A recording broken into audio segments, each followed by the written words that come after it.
Thank you, Mr Deputy Speaker. There is a lot in the opposition motion with which I agree, particularly in drawing attention to the success of our creative industries and our broadcasting sector, and also about some of the benefits which Channel 4 has brought. But it is actually because I want to see the continuation of Channel 4's contribution to the creative sector that I believe that the government's policy is right and will ensure that Channel 4 can continue to thrive. Mr Deputy Speaker, Channel 4, as has been pointed out, was created by Margaret Thatcher's government. There were two principal objectives. The first was to cater for minority audiences that weren't being properly provided for at that time, and the second was to act as a catalyst to what was a barely visible independent production sector. Since that time, the landscape has changed dramatically.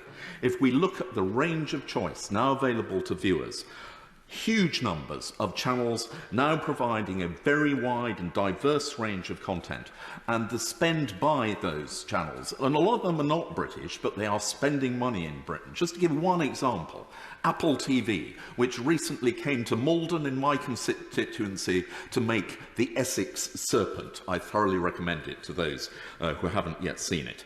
And so the minority audiences are now still being catered for, but of course Channel 4 should continue with that remit and continue to do so.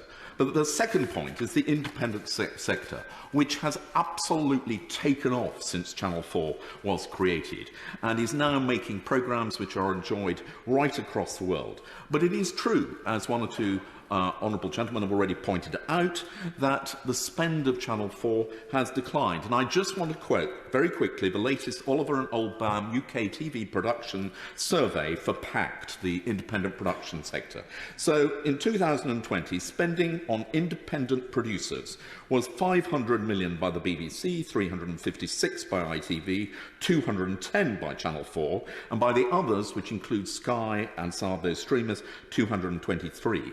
And just in case people say, but Channel 4 continue to support the small indies, 40% of the BBC's spend is on independent production companies with a turnover of less than £10 million, compared to 27% of ITV, 11% of Channel 5, and just 10% of Channel 4. So yes, Channel 4 does make a contribution, but actually the independent production sector is now so successful that it no longer necessarily needs the support that it previously was given. And indeed, I think there is a case for tweaking the remit so that Channel 4 perhaps is returned to its original purpose of focusing on growing companies and not just commissioning from production companies that are already hugely successful. But the reason why it is right now to look at the future of Channel 4 is because that original model which was set up, which was a commissioner, publisher, broadcaster, which was wholly dependent on advertising, is going to come under increasing strain. Yes, Channel 4 did well last year in that they survived the pandemic. They did so because they cut the programme budget by £140 million, and their drop in revenue was not quite as big.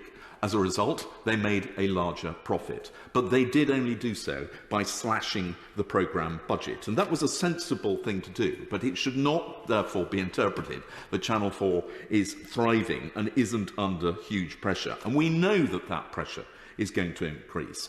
Advertising is steadily migrating online.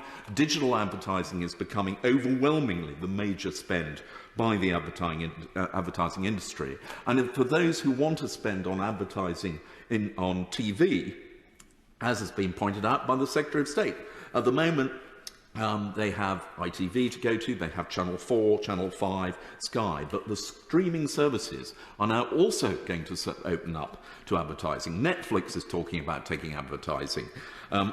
Apple is talking about, Disney is talking about taking advertising. And so the competition for advertising is going to get ever greater, and the diversion of revenue onto digital media is also going to continue. So Channel 4's revenues are going to come under increasing strain at the same time as the cost of production is rising steadily and there is a shortage of skills. As has been pointed out, there are potential benefits from privatisation, and the honourable gentleman referred to the difficulties that might be encountered in the House of Lords. I just want to quote from the last House of Lords report on Channel 4. The potential benefits of privatisation to Channel 4's sustainability are increased access to investment in programming, content partnerships and technology through access to capital. This would enable Channel 4 to diversify its revenues, enhance its sustainability and be more ambitious internationally. Mr Deputy Speaker, I could not have put it better myself. And I do just want to counter those who suggest either that this is somehow a vendetta against Channel 4 because some people might not like some programmes. I completely reject that. I remain a fan of Channel 4 News, even though it annoys me intensely on occasions, but it is important that we have plurality in our news provision, and Channel 4 News is a professional news provider. Secondly, it is not just about raising money for the Treasury. The reason behind privatisation is because the Conservative government which created Channel 4 wants Channel 4 to go on succeeding. But under the present change in the landscape, it needs a different funding model and it needs the access to capital which the private sector can provide.